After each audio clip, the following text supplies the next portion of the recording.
Greetings and salutations, Vikings. I want to talk with you about my most anticipated strategy games that are to come out with the last part of this year or in 2024. So hop on in with me on this ride and let's enjoy it together.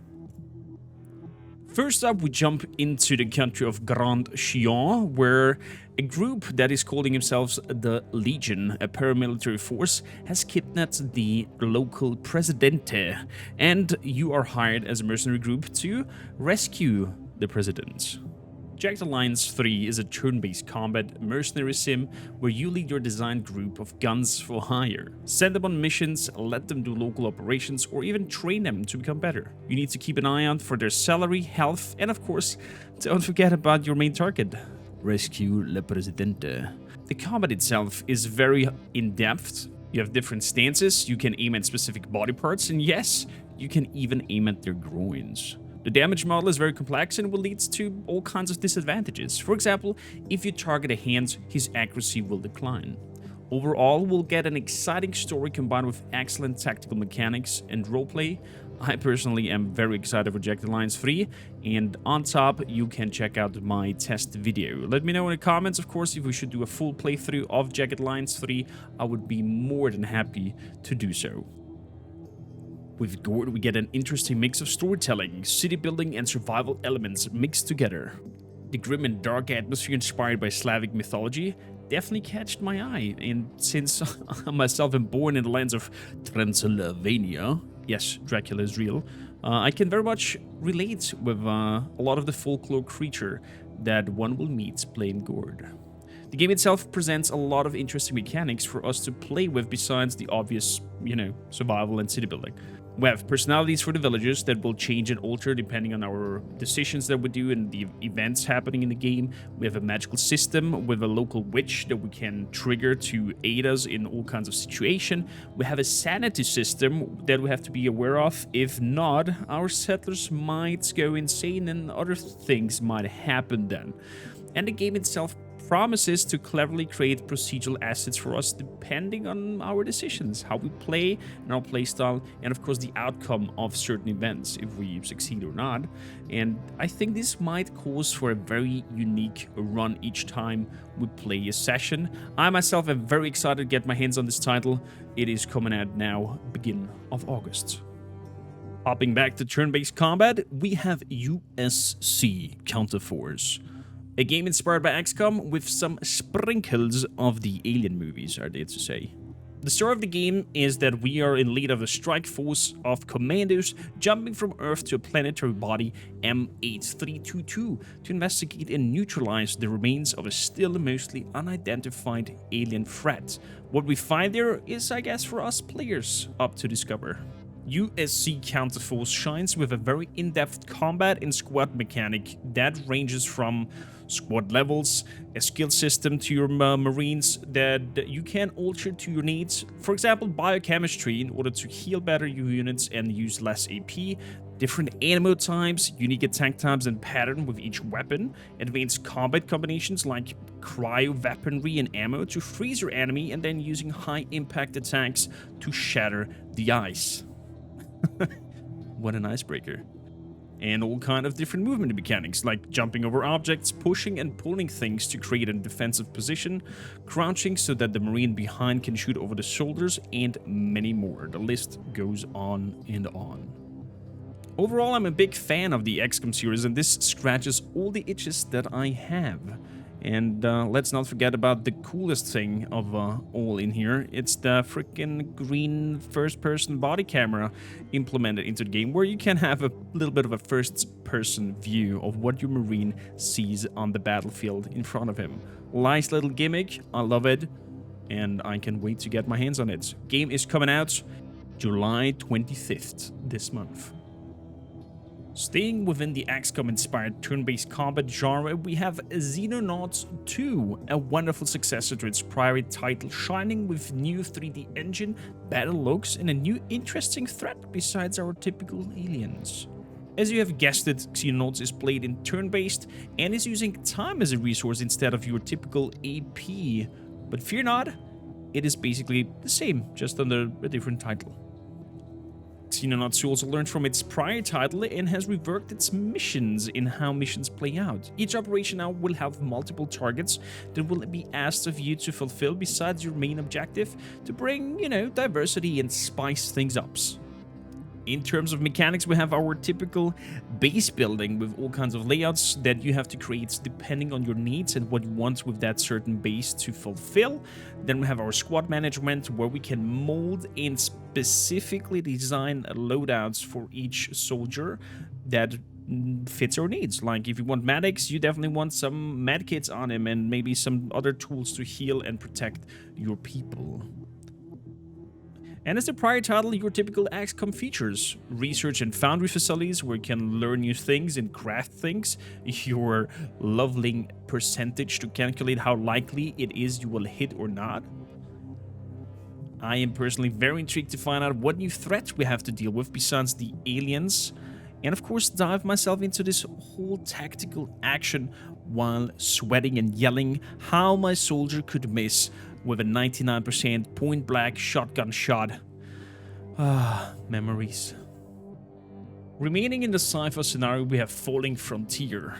This is a unique and very intriguing gem of an upcoming RTS. There is so much to cover and explain that I will try to break it down for you and make it as easy and as understandable as possible. Imagine an RTS mixed in with survival elements. You control a certain amount of ships where the crew will need food, your shots will consume ammo, your jumps around and fly arounds will consume fuel, and all that together putting on top a logistical pressure on you. The game itself works very strongly with line of sight, so maneuvering your ships correctly through all the kinds of scenarios and mapping will be crucial to your success in exploration and of course in combat. Speaking of combat and maneuvering, the game has a very strong emphasis on physics, and my oh my is it an eye candy. For example, a missing shot will not just miss the target and disappear into nothing, the projectile will move onwards until it hits the surface or until it probably runs out of fuel depending on what kind of ammo or shots you are doing. So for example, it might hit an asteroid behind the ship that you are targeting right now, causing some amazing explosions on the asteroid surface, throwing debris around that might cause some damage, maybe even on the ship. Or if you're unlucky and have positioned yourself very uncleverly next to it, it might miss the target and hit your own ship. On top of that, the world will be procedurally generated, so that means a lot of replayability, and man, did I say that the game is looking great? So to summarize it all, we have an interesting story that will drive us and cause us to action. We'll have an RTS gameplay, we'll have survival mechanics with food, fuel, ammo, and so on. And we have a big focus on physics and ship maneuvering. And I think to best give you a taste of how wonderful it looks and how much attention to detail and sound they have, just watch this.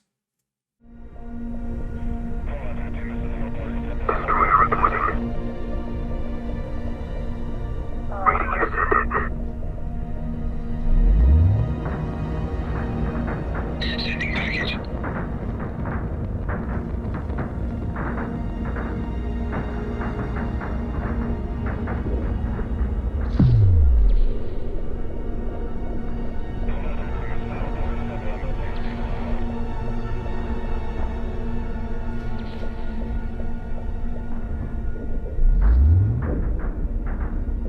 Good hit.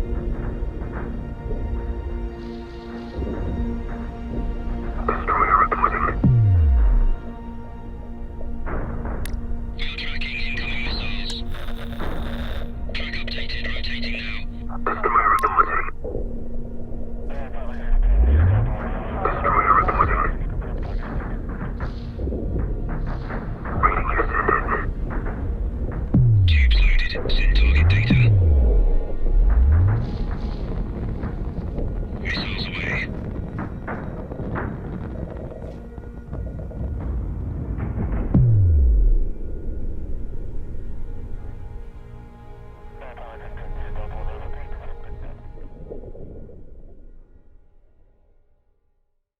Up next, we have Manor Lords. Not so long ago, we were all allowed to have a first peek at the game and play the demo on Steam. And My oh my, were my and everyone else mind blown who are connoisseurs of city building games, how much new fresh wind this title is bringing into the strategy genre. Link to the test video that I did, it's around 2 hours long, you can find at the top right corner. Back to Manor Lords.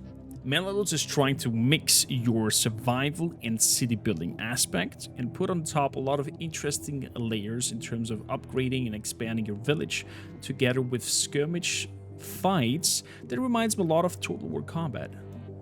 Let's move back first to the village. It shines with a very accurate, and I would even dare to say historically correct buildings, but also brings a range of production chains and overall an economy system that will influence how well your wares will be bought and sold, and also brings in a social simulation in between your villages that will create families and interact with each other. Overall, I get the feeling that the sense of the game is to give you a very alive sense of a slowly growing village within the medieval time span. You'll get a feeling that your villages kind of, leave a footprint on the world, and sometimes even in the literal sense. That is, if a way, for example, is walked very often by your villages, it might even create a path and trample down the grass. As you begin the game, you will have to figure out what kind of resources you have available and make sure that you survive the very first winter. After that, you can start working on certain production chains and see what you might be able to sell with the resources available. On top of that, as your city will grow, you'll be able to dedicate certain points and focus on certain aspects of your village. For example, you have a lot of iron available. You want to definitely put your skills and research points into the iron production so you can make better tools, maybe even better weaponry, and so on and so forth. At the moment, they're not implemented, and this is just speculations from my side, but I can see, for example, that events and threats on the map might create all kinds of unique moments. For example, a dire situation because some insects are going over your farm and eating your crops, or maybe some bandits coming over trying to squeeze out some coin out of you, or maybe some food because they need it for the upcoming winter. Overall, I think this might create unique runs and create some nice role-playing mechanics and aspects. Talking of the map, you will also have competitors with you, depending on the game mode, of course, that you choose, but there might be other lords that also try to expand their reach and will maybe fight you or try to interact with you in terms of who gets what a piece of land from their overlord first. And talking of your neighbors and your overlord, there is a very intriguing and unique way to communicate with them. You have in the middle an scroll where you drag and drop certain bits of text pieces to create your message, so to say. And I would love to see that message actually will be delivered physically by one of your villagers or your messengers.